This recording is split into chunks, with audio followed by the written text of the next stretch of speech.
Breaking news చూస్తున్నాం. 4 రాష్ట్రాలు ఒక కేంద్ర పాలిత ప్రాంతం. ఈ 5 చోట్ల ఎవరు విజయం సాధిస్తారు, ఎవరు పరాజయం పాలవుతారో మరికొన్ని గంటల్లో తేలబోతోంది. ఎన్నికల కౌంటింగ్ ఉదయం 8 గంటలకు ప్రారంభం కానుంది. కేరళ అసెంబ్లీ ఎన్నికల ఫలితాలు మరికొన్ని గంటల్లో వెలువడనున్నాయి. అంతకు ముందే ముఖ్యమంత్రి పినరయి విజయన్ తన పేరు వెనుక సీఎం అనే పదాన్ని తొలగించుకున్నారు. తమిళనాడులో ఓట్ల లెక్కింపునకు ఒకరోజు ముందే రిసార్ట్ రాజకీయాలు కూడా మొదలయ్యాయి. ఈసారి రాష్ట్రంలో హంగొస్తుందని, తానే కింగ్ మేకర్ అవుతానన్న ధీమాతో ఉన్న టీవీకే అధ్యక్షుడు దళపతి విజయ్ తన ఎమ్మెల్యేలందరినీ రిసార్ట్కు తరలించే ఏర్పాట్లు కూడా చేస్తున్నారు. టీఎంసీ బీజేపీ మధ్య నువ్వా నేనా అన్నట్లుగా పోటీ ఉన్న బెంగాల్లో ఈ పరిస్థితినైనా ఎదుర్కొనేందుకు సీఎం మమతా బెనర్జీ సిద్ధమయ్యారు. ఆదివారమే తన పార్టీ కౌంటింగ్ ఏజెంట్లకు ఆ మేరకు దిశానిర్దేశం చేశారు.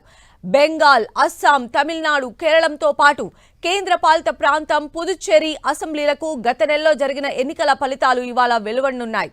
ఆయా రాష్ట్రాల్లో ఓట్ల లెక్కింపు కోసం కేంద్ర ఎన్నికల సంఘం విస్తృత ఏర్పాట్లు చేసింది. ఉదయం 8 గంటలకు పోస్టల్ బ్యాలెట్లతో ఓట్ల లెక్కింపు ప్రారంభమవుతుంది. ఎగ్జిట్ పోల్ సర్వేలు భిన్న ఫలితాలను అంచనా వేయడంతో పోటీ చేసిన రాజకీయ పార్టీలో ఫలితాలపైన నర్రాలు తెగే ఉత్కంఠ నెలకొంది. కౌంటింగ్ సందర్భంగా ఎలాంటి అవాంఛనీయ ఘటనలు చోటు చేసుకోకుండా ఈసీ చర్యలు తీసుకుంది. కౌంటింగ్ కేంద్రాల్లోకి అనధికార వ్యక్తులు ప్రవేశించకుండా అడ్డుకోవడానికి తొలిసారిగా క్యూఆర్ కోడ్ ఆధారిత ఫోటో గుర్తింపు కార్డులను ప్రవేశపెట్టింది.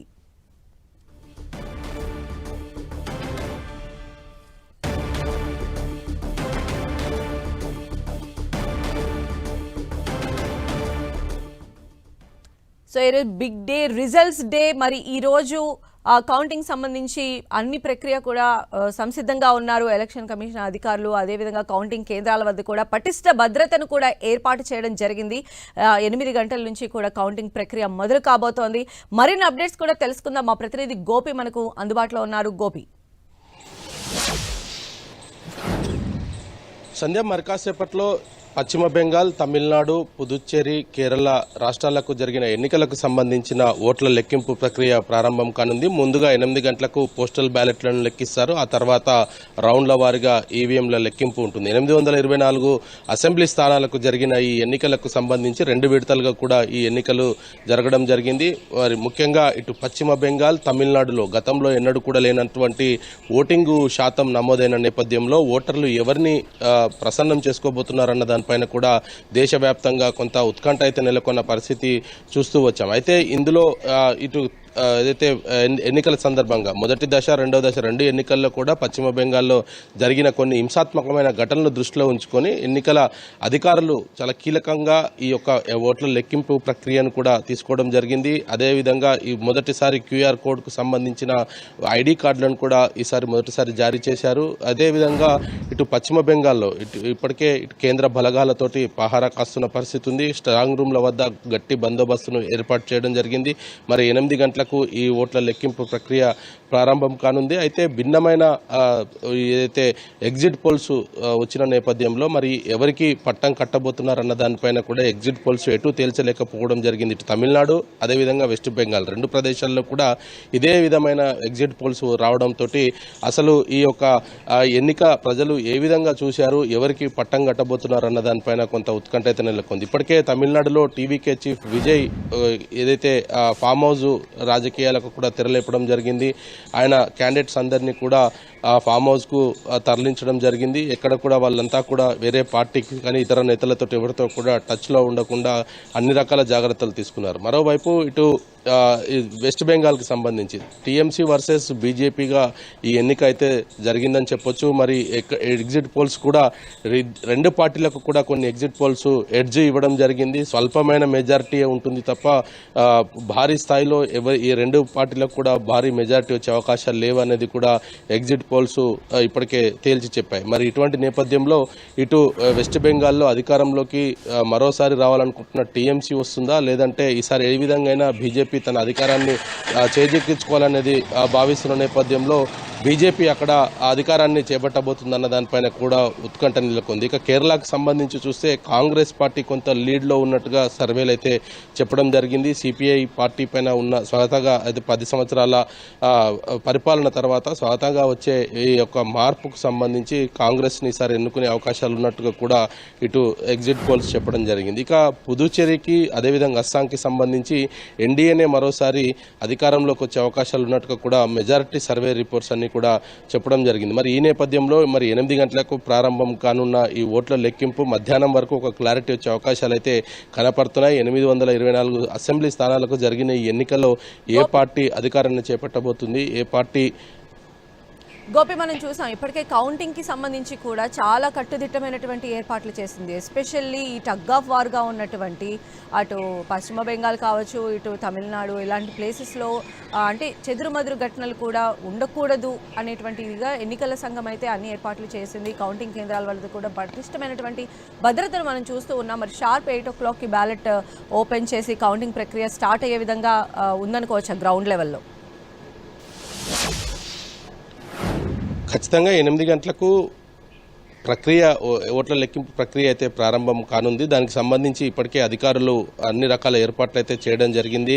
స్ట్రాంగ్ రూమ్స్ వద్ద నుంచి ఓట్ల లెక్కింపు కేంద్రాల వద్దకు కూడా ఈవీఎంలను తరలించడం జరిగింది. పటిష్టమైన భద్రతను అయితే ఏర్పాటు చేశారు. సీసీ కెమెరాల పర్యవేక్షణతో పాటు బాడీ కెమెరాస్ను కూడా ఈసారి ఇటు ఓట్ల లెక్కింపులో కూడా ఉపయోగించబోతున్నారు. డ్రోన్ల పర్యవేక్షణ, ఇటు కేంద్ర బలగాలు, రాష్ట్ర బలగాలతో పాటు ఇటు ఇంకా ఇటు ర్యాపిడ్ యాక్షన్ ఫోర్స్ కావచ్చు లేదా పారామిలిటరీ దళాలను కూడా ఇటు ఈ కౌంటింగ్ కేంద్రాల వద్ద ఏర్పాటు చేయడం జరిగింది. ముఖ్యంగా ఈసారి అనధికార వ్యక్తులు ఎవరిని కూడా లోపలికి రానివ్వకుండా అన్ని రకాల ఏర్పాట్లు అయితే చేయడం జరిగింది. ముఖ్యంగా ఘర్షణ వాతావరణం దృష్టిలో ఉంచుకొని గత ఎన్నికల సందర్భంగా జరిగిన అంశాలను కూడా దృష్టిలో ఉంచుకొని పశ్చిమ బెంగాల్కి కనుక చూస్తే గట్టి బందోబస్తును అయితే ఏర్పాటు చేశారని చెప్పొచ్చు. మరి పోస్టల్ బ్యాలెట్ లెక్కింపు దాదాపు 9 గంటల లోపు పూర్తయ్యే అవకాశాలు అయితే కనపడుతున్నాయి. ఆ తర్వాత ఈవీఎంల కౌంటింగ్ అనేది ప్రారంభం అవుతుంది. అయితే ఈవీఎంల కౌంటింగ్ ప్రారంభం కాకముందుకే మరి పోస్టల్ బ్యాలెట్లోనే ప్రజలు ఏ విధంగా అంటే ఇటు అధికారులు కావచ్చు, పోస్టల్ బ్యాలెట్ను ఉపయోగించుకున్న వాళ్ళంతా కూడా అధికార మార్పిడి కోరుకున్నారా లేదా తిరిగి అదే పార్టీకి పట్టం కట్టబోతున్నారా అన్నది కూడా కొంత దానికి సంబంధించిన తెలిసిపోతుంది. పోస్టల్ బ్యాలెట్లో ఎవరికి అధికారాన్ని కట్టబెట్టబోతున్నారు అనేది కూడా. దాని తర్వాత ఈవీఎంల లెక్కింపుకు వస్తే మధ్యాహ్నం 12-1 గంటల ప్రాంతంకే కొంత క్లారిటీ వచ్చే అవకాశాలు ఉంటాయి. ఎందుకంటే లీడ్లో ఏ పార్టీస్ ఉన్నాయి, ఏ స్థానాలు ఎవరెవరు లీడ్ చేస్తున్నారన్న దానిపైన కూడా కొంత మధ్యాహ్నం 12-1 గంట ప్రాంతం వరకు మనకు ఒక క్లారిటీ వచ్చే అవకాశాలు అయితే కనపడుతున్నాయి. మరి సాయంత్రం లోపు అసలు దేశ ప్రజలు ఈ ఎన్నికను గోపి అంటే మనం చూసినట్లయితే ఫస్ట్గా కౌంటింగ్ స్టార్ట్ అయినప్పుడు ఇప్పుడు బ్యాలెట్ బాక్సుల కౌంటింగ్లో వచ్చినటువంటి ట్రెండ్స్, ఆ తర్వాత ఈవీఎం మిషన్స్ ఓపెన్ చేసినప్పుడు ఉన్న ట్రెండ్స్ కూడా మారిపోయిన సందర్భాలు చాలాసార్లు ఉన్నాయి. బట్ అంటే ఇప్పుడు ఎస్పెషల్గా మనం చూస్తే పశ్చిమ బెంగాల్ కానీ ఇటు తమిళనాడులో కానీ అంటే పోస్టల్ బ్యాలెట్లో ఒక తీర్పు లేకపోతే ఈవీఎంలలో వచ్చేటువంటి తీర్పు ఎంతవరకు టాలీ అవకాశం ఉండొచ్చు? ఎందుకంటే కొన్ని సర్వే సంస్థలు ఒకవైపు ఉంటే జస్ట్ 1 or 2 సంస్థలు మాత్రం దానికి ఆపోజిట్గా ఇచ్చినటువంటి పరిస్థితి ఉంది కదా గెలుపుకి సంబంధించి అభ్యర్థులపైన. ఖచ్చితంగా పోస్టల్ బ్యాలెట్లో వచ్చిన ఫలితాలే ఈవీఎంలలో వస్తాయన్నది కూడా లేదు. కానీ ఇటు పెరిగిన పర్సెంటేజ్ అనేది ఇక్కడ అందరిలో కూడా కొంత ఉత్కంఠ అయితే చెలరేగిన పరిస్థితి ఉంది. ఎందుకంటే గతంలో కూడా ఎప్పుడు కూడా ఈ యొక్క పర్సెంటేజ్ నమోదు కాకపోవడము. అయితే ఎలక్షన్ కమిషన్ మాత్రం ఈ బోగస్ ఓట్లు తొలగించిన నేపథ్యంలోనే ఈ పర్సెంటేజ్ అనేది అక్యురేటెడ్గా రికార్డ్ అయ్యింది అనేది కూడా కేంద్ర ఎన్నికల సంఘం చెప్తూ ఉంది. కానీ మరి ఇంత 93% అంటే దాదాపు 2 ఫేసులు కలిపి 92% పైగా పశ్చిమ బెంగాల్లో పోలింగ్ నమోదైంది. అంటే స్వతంత్రం వచ్చిన తర్వాత ఇటువంటి పోలింగ్ పర్సెంటేజ్ నమోదు కాలేదనేది కూడా ఎన్నికల సంఘం చెప్తూ ఉంది. మరి ఇటువంటి సిచ్యువేషన్స్లో పోస్టల్ బ్యాలెట్కి సంబంధించిన ఓట్లు కావచ్చు లేదా ఈవీఎంలకు సంబంధించిన ఓట్లు ఈ పర్సెంటేజ్ ఎవరికి లాభం చేకూరుతుందన్న చర్చ అయితే జరుగుతుంది. అయితే దీని ప్రభావం 2029 ఎన్నికల పైన కూడా చాలా స్పష్టంగా ఉంటుంది అనేది కూడా విశ్లేషకులు చెప్తూ ఉన్నారు. ఎందుకంటే గత ఇటు వెస్ట్ బెంగాల్కి సంబంధించి కావచ్చు లేదా తమిళనాడులో ఈ మహిళా రిజర్వేషన్ బిల్లు అంశం కావచ్చు లేదా స్టాలిన్ అక్కడ కొంత దాన్ని క్యాప్ చేసుకునే పరిస్థితి తీసుకొచ్చాడు. ఎందుకంటే ఈ మహిళా రిజర్వేషన్ని అక్రమంగా తీసుకువస్తున్నారు. డీలిమిటేషన్ ముసుగులో మహిళా బిల్లు రిజర్వేషన్ ముసుగులో ఈ డీలిమిటేషన్ బిల్లును కూడా తీసుకువస్తున్నారు అనేది కూడా ఆయన ఆ పత్రాలను చింపివేయడం కావచ్చు, లేదా అసెంబ్లీలో ఆయన ఎంపీలు నల్ల చొక్కాలు ధరించి రావడం కావచ్చు, వీటన్నిటిని కూడా ఎన్నికలకు ముందుకు ఆయన రాజకీయంగా వాడుకునే ప్రయత్నం చేయడం జరిగింది. ఇక టీఎంసీకి సంబంధించి కూడా ఎస్ఐఆర్ నిర్వహణ జరుగుతున్నప్పటి నుంచి కూడా ఆబ్జెక్షన్ చేస్తూ వస్తున్నారు. ఎస్ఐఆర్ కేవలం బీజేపీకి అనుకూలంగా ఉన్న ఓట్లను ఉంచి మిగతా ఓట్లన్నింటినీ కూడా తొలగించే ప్రయత్నం చేస్తుందంటూ కూడా చెప్పడం జరిగింది. అయితే పశ్చిమ బెంగాల్కి సంబంధించి చూస్తే 90 లక్షలకు పైగా ఓటర్లను తొలగించడం జరిగింది. అక్కడి నుంచి వెళ్లిపోయిన వాళ్ళు కావచ్చు, లేదా 2 ప్రాంతాలలో ఓట్లు కలిగి ఉన్న వాళ్ళు కావచ్చు, లేదా ఇతర మైగ్రేట్ అయిన వాళ్ళు కావచ్చు, వీళ్ళందరికీ సంబంధించిన ఓట్లన్నింటినీ కూడా తొలగించిన నేపథ్యంలో అక్కడ కూడా దాదాపు 90 లక్షల ఓట్లు తొలగించిన నేపథ్యంలోనే ఈ పర్సంటేజ్ నమోదైందనేది కూడా విశ్లేషకులు చెప్తూ వచ్చారు. కానీ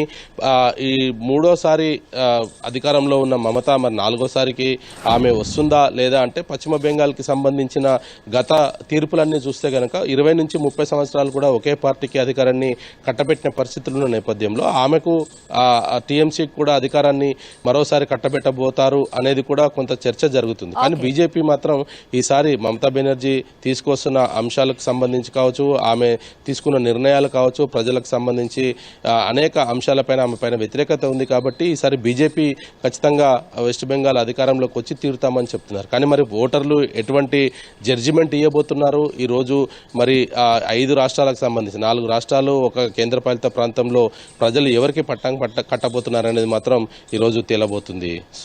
రైట్ గోపి.